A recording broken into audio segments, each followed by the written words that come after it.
Kalista.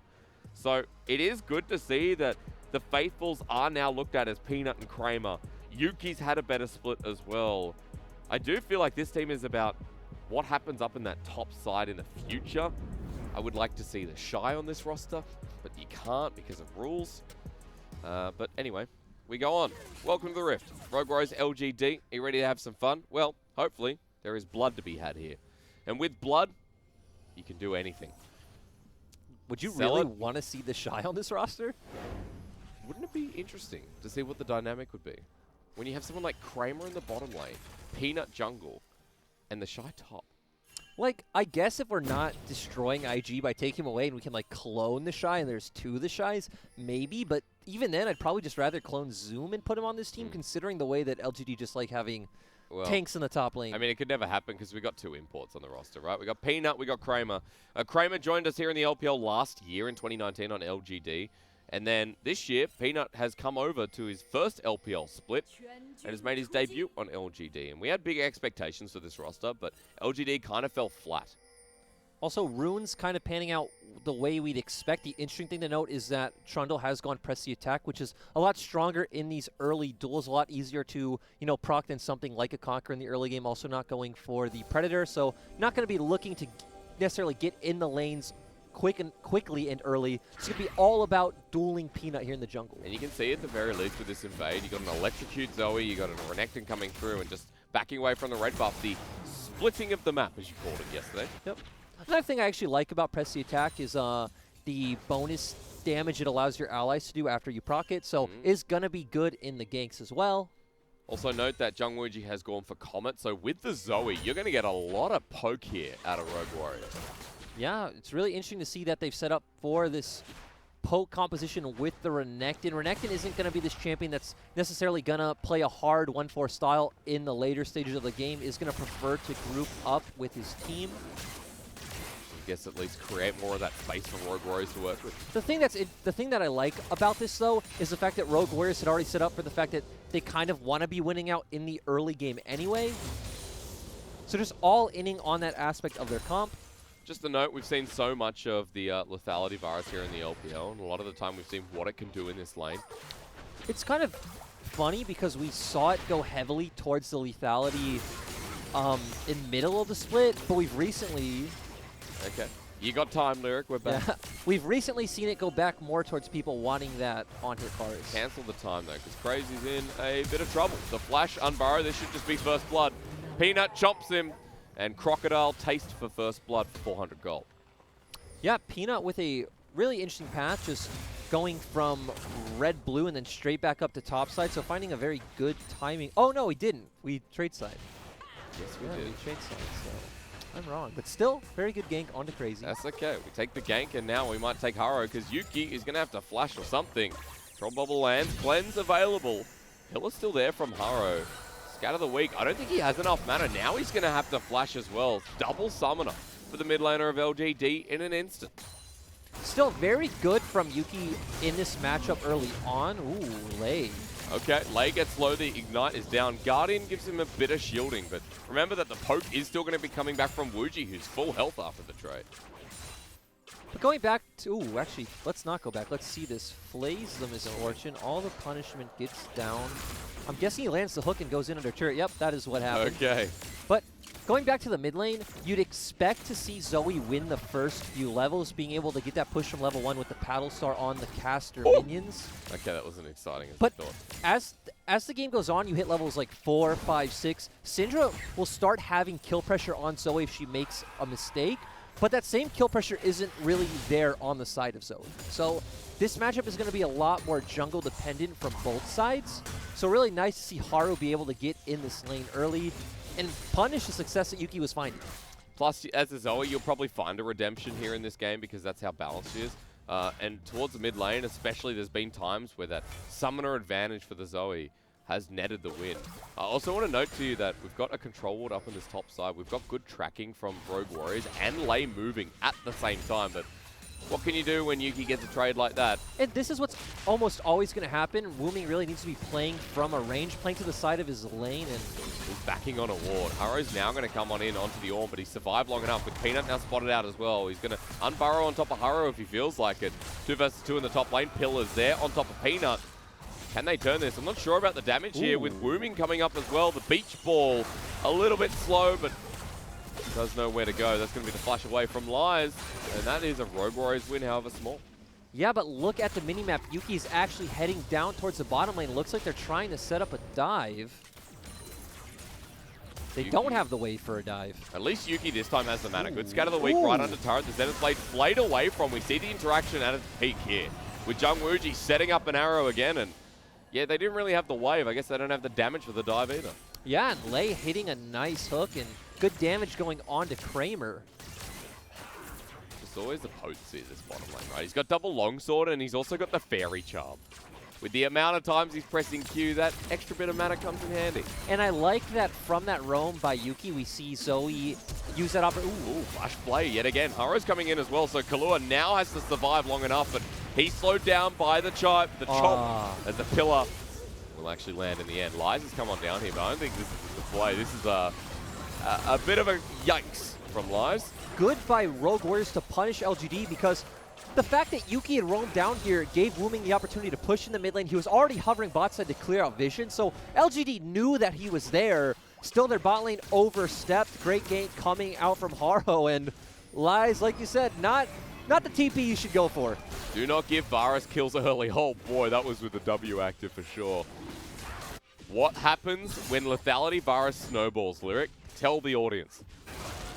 He wins? He wins. Oh, I'm like, where do you want me to go? Well, I mean, it becomes so annoying to deal with. He buys serrated Dirk and does damage. Dude, a fed Zoe, a fed Varus here in the early game. I mean, this is an issue. And that's the most important thing, because these sorts of comps really do well. What really can only play out from that oppressive point if they're ahead. Ooh, that was a bit of desynchronization. Never mind. Peanut is going to flash into it, but no one to follow up. The death sentence, however, is great. Double play, unleash power. Wooming survives for now. He will go down as Kramer does finally find a kill. In fact, a double. So a good trade the way LGD were going. Yeah, and if you were Rogue Warriors, I don't think you actually needed to look for this. We even have the Herald coming up soon, and we could have set up for a swap. But you know what happens? Point I was going for, though, is this is a comp that really thrives when they get to an objective first, sets up that vision, and then have the ability to lay down that poke, especially Zoe. Very strong and oppressive when she's ahead, because she can abuse the terrain like she just did with that Sleepy Trouble Bubble. Very hard to do when you're behind, but they find Peanut, but still they just get put in the middle of the members of LGD. Yuki not having mana, but still was able to hit a clutch scatter of the week and did enough for LGD to pick up those kills. The thing about Rogue Warriors there as well is that both kills went over to Haro. Yeah. Or at least one of them. So Trundle versus a Misfortune, who now has 2 kills. So Kramer in a position to carry. I still want to see Rogue Warriors be the ones to start up the Herald. They don't. Okay. Ooh! That was super easy. Play into the Trouble Bubble. You can see it was super close. Good scatter of the week as Yuki needs one more auto. Will cleanse for the movement speed to get away. And now the Herald should just be absolutely free for the taking, but I was going to set up that they don't even necessarily need to rotate Jungwooji over. They have a winning match up top. They can try and get pressure through mid with Thresh already being there. I mean, Lei's always here, right? This is again why his Thresh is so decent. Not only because of the laning phase, because of how he plays around this pressure through the mid lane, which now Wooming is going to receive. The Zenith Blade doesn't connect. Flash is available, but Wooming gets stunned up, survives until now. Good death sentence yet again, and the poke comes through. With Jungwooji and Lei, I think they are unstoppable at this point. Killua has to run away. And Rogue Warriors will pick up the Rift Herald anyway. We said that there would be blood hysterics. There is definitely blood. 9 kills, 9 minutes. Welcome to the LPL. Welcome to a Rogue Warriors game, and it's why they're one of the most exciting teams to watch, and why they're consistently pushing our teams to the edge. They took FPX to 3 games. They beat RNG in 3 games. Remember the IG series? They won by a backdoor in Game 3 that Rogue Warriors were pretty handily in control of at the end of it. Yeah. I mean, it was a backdoor that only just pushed IG over the line. It's now Yuki walking into trouble. Lei doesn't have flash, but he has the mobility boots. Death Sentence going to be dodged away from. And this game, Yuki has been bullied quite a lot. Surprising he hasn't died yet. Really interesting to see Rogue Warriors put their bot lane mid right now. I do expect it to just swamp back down towards the bot lane. Okay. Jung Wuji must be sitting on a bit of gold. Well, he does have the Umbral Glaive as one of the first items in the game here. Seen that go to quite a lot here. I mean, we're all about vision in the LPL. As much as Korea, probably not. But still helps to have that on your AD carry. Yeah, I'd say for LPL teams, we usually get to like step 1 of the vision setup for an objective. That's typically when the fights break out, so don't get much further than that. Well, Lyric, there's no blood. There's been 9 kills in 10 minutes, and we've gone a minute without a fight, so I don't know. This is feeling very slow now until this. Killua is going to get launched on. Lei has an easy death sentence. Of course, he's going to land it. Box is down. Soul Fair for Killua, but there's no damage to follow up. The center player just should delay the inevitable. Haro probably didn't want to pick that kill up, but does anyway. Yeah, and LGD going for that Scuttle Crab, pretty much being the death of them, and now they have full control bot side, while Crazy's just hard winning this matchup. We saw, especially from the time when Live's TP bot, it gave Crazy a lot of room to work with. Yuki getting bullied through the mid lane as well. Haro, or rather Peanut, is shadowing that top lane. With this Rift Herald, there's kind of 2 schools of thought where it would be nice to get the gold on Zhang Wuji. Lethality Var is just kind of building him up to his biggest point, which will be that 2-item spike. We've been cancelled back. The heal movement speed is going to be denied. Unleash power, not going to kill him. Dark Passage again, and oh no, teleport in the middle. That's crazy. He's going to get knocked up. Dominus still available, now uses it and goes on in as we're going to pull back the mid laner yet again, and Yuki is just dead this time as well. Killua will join. And 0-4 on the Leota to start things off. LGD not looking good.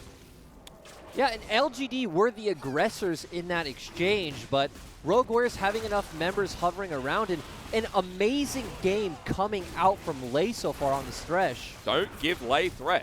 He's got 100% kill participation. Stop giving Lei Thresh. It's like our 2 rules. Like don't give missing Thresh, don't give Lei Thresh. There's literally 2 fantastic Threshes here in 2020 Spring, and Lei's one of them. So damn consistent. And I gotta say, Wooming Zoe as well, even though he's 1 and 2, has been pretty decent. He was the one caught out here at the start of the play. Yeah, and they don't hit the Leona ultimate, just do get the slow. Lei close enough to get the Lantern. Crazy TPing in, but they just don't have the damage to take him down. Uses the ultimate, great death sentence coming in. And then Killua just left in a really awkward position. I mean, he tried to match Lei. If you're talking about support versus support, Lei has definitely won this game, right? Yeah.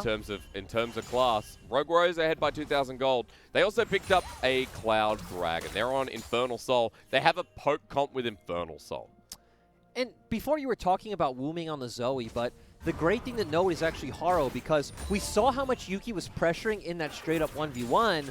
Haro kept showing on mid, Lei always hovering as well, consistently giving him that pressure for them to turn to either side. Has consistently been that bottom lane, and they've just been catching out LGD in the rotation a lot. LGD with the growing pains, we've called it, through this split. When you've cast LGD, what has been your general thought about the reason that I guess they didn't make the playoffs? Is there issues here in this split? So I actually think LGD have one of their better thoughts on macro, and they set up 4 objectives very well. It is a bit slower, which I think does get punished by some LPL teams. But in terms of execution, it's just not there. Yep. And we especially saw that against FPX, where they'd constantly be able to get on these objectives, get the setup first, and then things like, I remember there's a top lane 2v2 where they 100% should have won, botched, both of them die, and then it sets their tempo behind by so much. But then we saw like their OMG series, their RNG series, where LGD were really clean on that front, right? Where the execution was just coming together, and I'm not sure what the element of play is that puts them together as like a top tier team, but in those series you could see. Against RNG, they did very well because RNG will constantly try to force plays on you even when their comp is weaker and when they shouldn't, when they don't have the setup. Yeah. It's pretty much like Xiaolong Bao will see you out, everyone will engage onto you, and, you know, they don't actually have the vision to know where the rest of your team is. As Haro's going to get stopped for a second here. Peanut on the chase onto Wooming. Unleash power onto this Trundle. Heal burn. As an orb goes down, a great pillar again. Yuki Gets burnt a few as Peanut comes in for a bit of a flank, but Lay with a great play again. Haro is going to chunk him as he flashes away. Scatter the Weak once again great as Wooming. That's his trouble bubble to the bit too much to the right of Kramer. And nothing happens from there. 12 kills still in 15 minutes, so the blood continues to boil.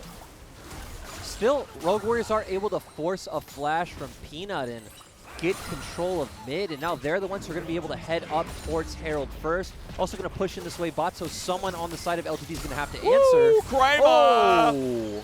See you later. When you stand mid with a Zoe unaccounted for, you're probably going to die.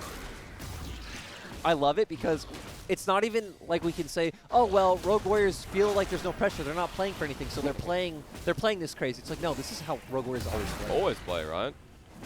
I mean, the strength of Rogue Warriors has been pushing teams to the limit, where Rogue Warriors will continuously make the play.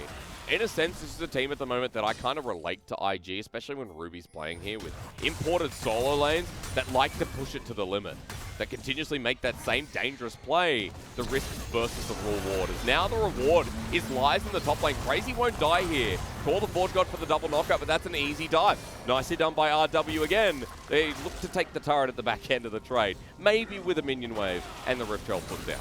And I like this by Rogue Warriors, just all-inning on their strong side of the map, saying, hey, we don't necessarily care about bot right now, setting up that kill, and probably going to be able to push down 2 turrets on the top side, and there's no wave in mid, so there's nothing that LGD can actually do to answer. They're ahead by almost 4,000 gold at this point. Rogue Warriors really know how to get the snowball rolling, too. Yeah, and it's I think it's a good play against LGD, because LGD typically don't play to all 3 sides of the map. They'll also just leave their weak side to its own devices. Rogue Warriors have been one of our better teams at playing through all 3 lanes. So just adapting to their opponent, getting 2 turrets, and this is great. Do you remember what we said about Rogue Warriors? Was it you and I casting that series, their last series? No, that was against you FPX? and Dagda. I think the statement I made was that Rogue Warriors towards summer looked to have the potential of a playoff team. It's just about refining what they already do. Yeah, and changing out Huatien and sadly Killua is been really good for this team. As Killua going up against his old team, right? And funny enough, Lay wasn't even playing in summer, right? Lay was on the 2019 Spring Victory 5, the one that had people like Jinu and Korn, I think, right? Yeah, well, it was Korn. It was also Ben 4 in the jungle. Yep. So Haro caught out those end played here as Yuki sends the ultimate into him. He survived for a long time though, and even is still ticking away. Wooming comes in with a trade. The poke from this Varus is insane. Peanut will get the dragon, but can they get out as Lay once again almost gets the hook as they get away. LGD are on the run of their lives. 3 people alive, and Wooming is getting closer and closer. They're not getting out of this one. Peanut, Kramer take the piercing arrow, and Wuji's just going to auto for the kill. This one's in the bin for LGD as Rogue Warriors walk all over them. I love Lay just taking up the turret casually, letting Zhang Wuji walk up and get those kills. Sadly, it's not 20 minutes. There's no Baron yet, so just going to pick up that gold, try to get more map control with this vision. 100% kill participation, that's what we're looking at here for Lay down the bottom of your screen. I'm going to say 6 hooks landed.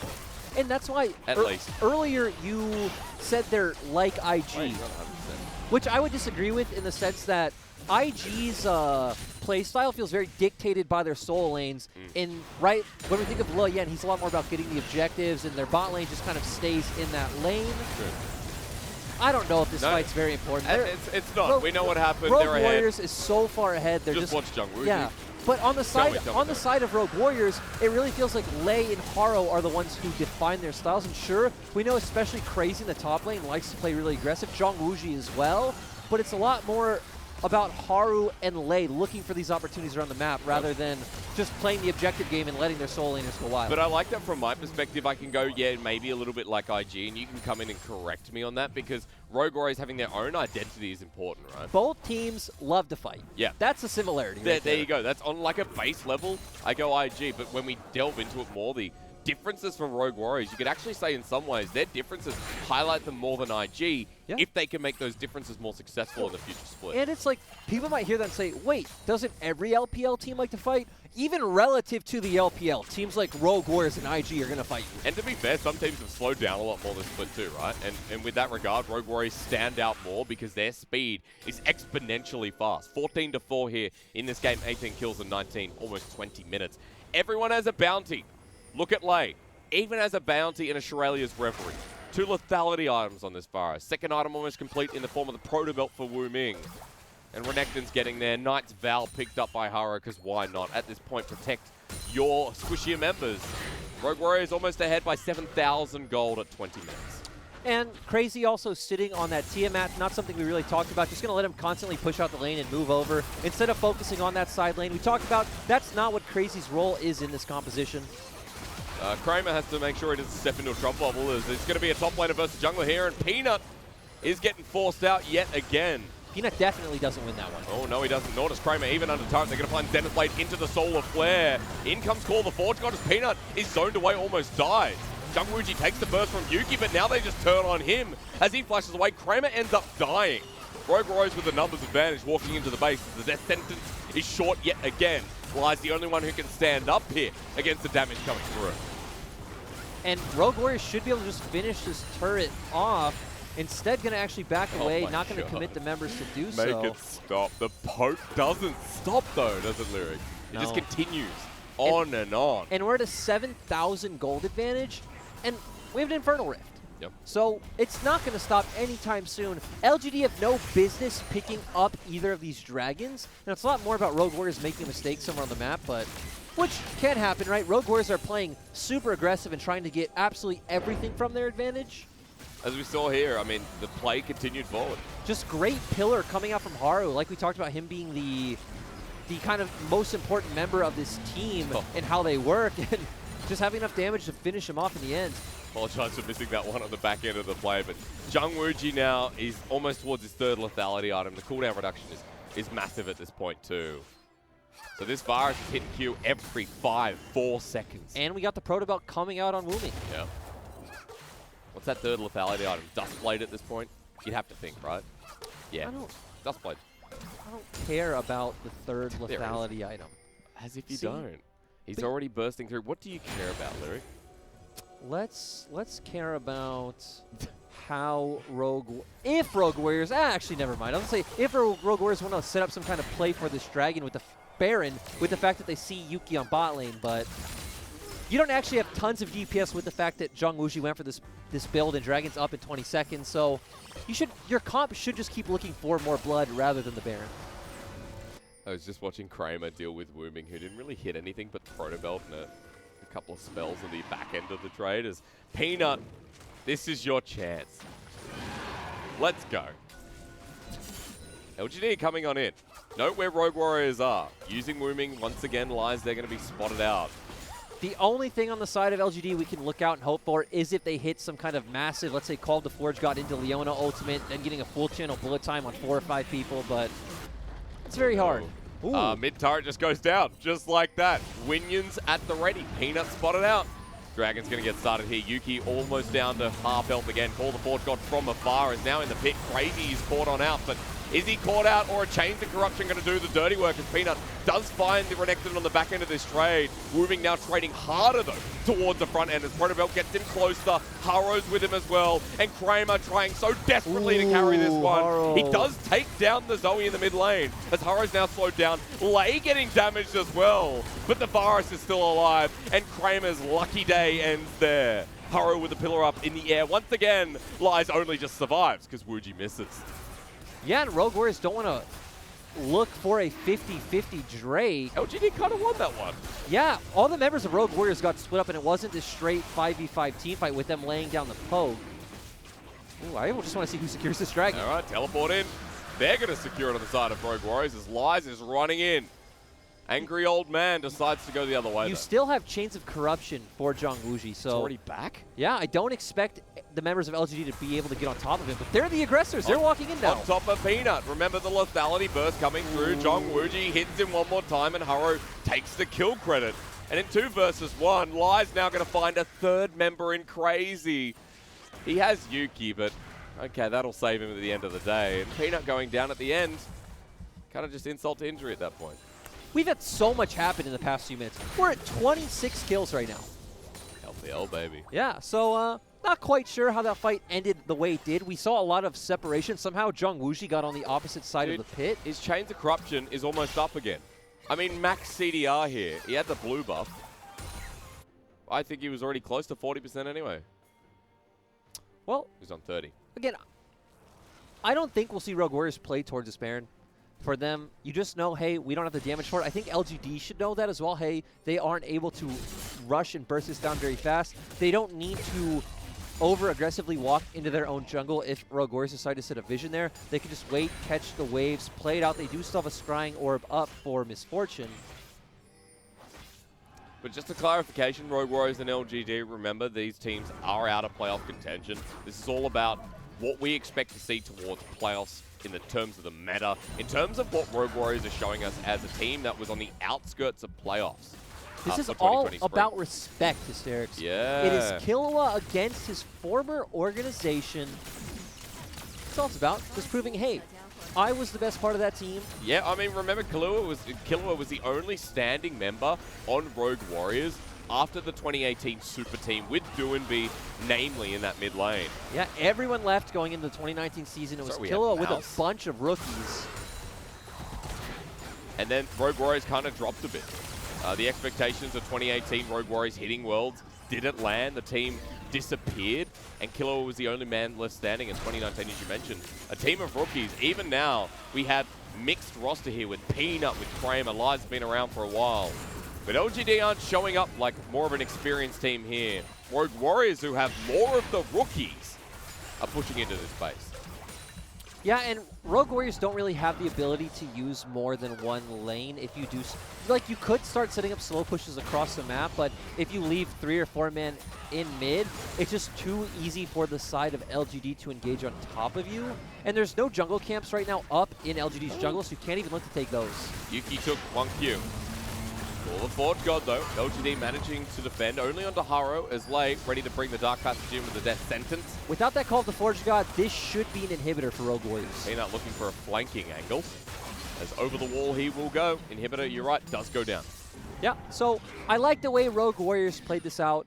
It does look like the top wave was pushing into LGD, so they were fine there. Bottom wave as well, looks like it might be pushing. Ooh, not going to get the blue buff. Stacking mid, kind of creating this game of chicken, and LGD throw out the call of the Forge God first. Rogue Warriors now feel good to go in. They get inhibitor. Now, because it is a crazier game, and because it is like a game between 2 teams that aren't fighting for playoff contention, I was expecting some different item builds. At this point, we're going to pause because Peanut is looking for crazy here. Now, Flash not available for Peanut. I don't know what you expected out of that one.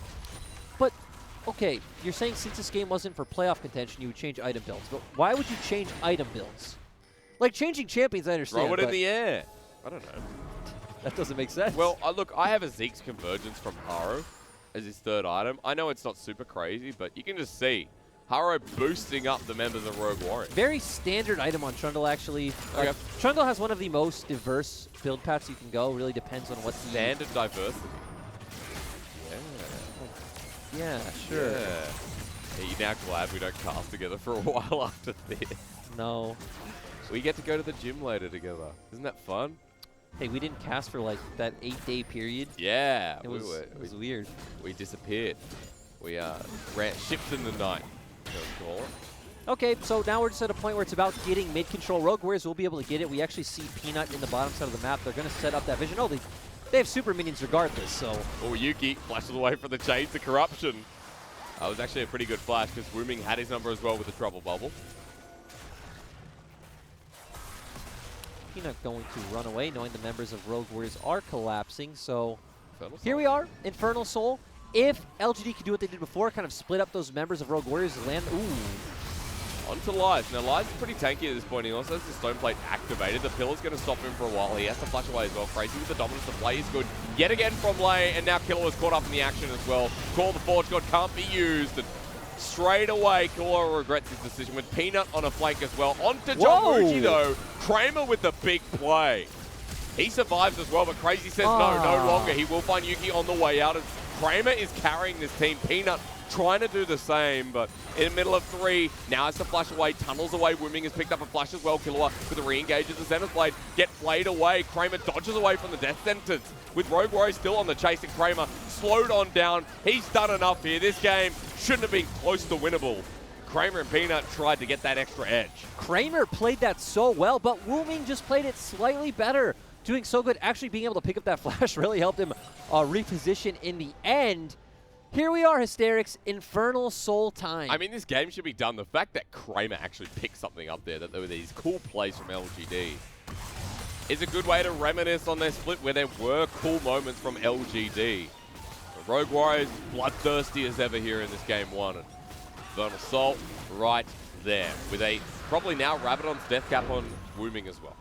And we see Rogue Warriors start this one off by going on the lies, and that arrow was so massive onto Yuki. They just all in, great flash play coming in, and Kramer does hit a full channel bullet time, but it only hits the front, pretty much only hits Haru actually. Crazy getting hit at the end. Here we see Kramer flash in and just critting perfectly to kill Zhang Wuji. Great paddle start coming out from Wooming. Crazy trying to get in on top of Kramer, isn't able to. The Rek'Sai ult will finish him off. And no, actually doesn't finish him off. Oh yeah, it did. It finished off Crazy. But Rek'Sai wasn't finished off. That's my bad. Okay. My train of thought got ahead of me because I'm still trying to predict what's going to happen next. Yeah, I tried to follow you as well. That's okay. But Infernal Soul now picked up, and you can see LGD like, hey, we got a chance to pick up the top lane turret. That's cool. Kramer, good dodge there. Kramer actually has the fanciest feet in the league for an AD carry, as we've seen in previous games. He's a very good player individually, right? As we saw, Kramer, who in previous years came from a freak of freaks in the LCK.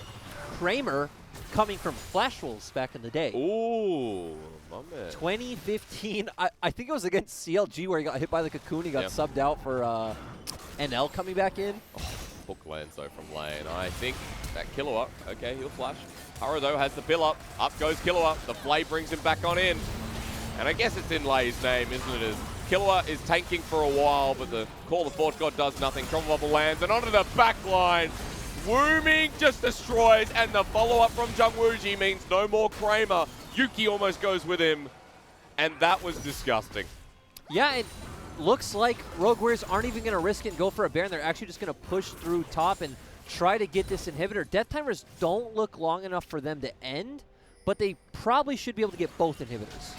You'd think at this point, Lei going to be taking this up. Scout of the week, good, but Yuki's dead. Okay. Now they might be able to end. Zoe, Varus, the poke is pretty nasty. Yeah, they will. They're going to start hitting up these next turrets, and I got to say, Rogue Warriors, a really nice game 1. They're showing us what they showed us all season long, that they will continue to make the same play, and if you fall into the trap, you're dead. Yeah, Rogue Warriors doing such a great job this game, just showing constant aggression, and it started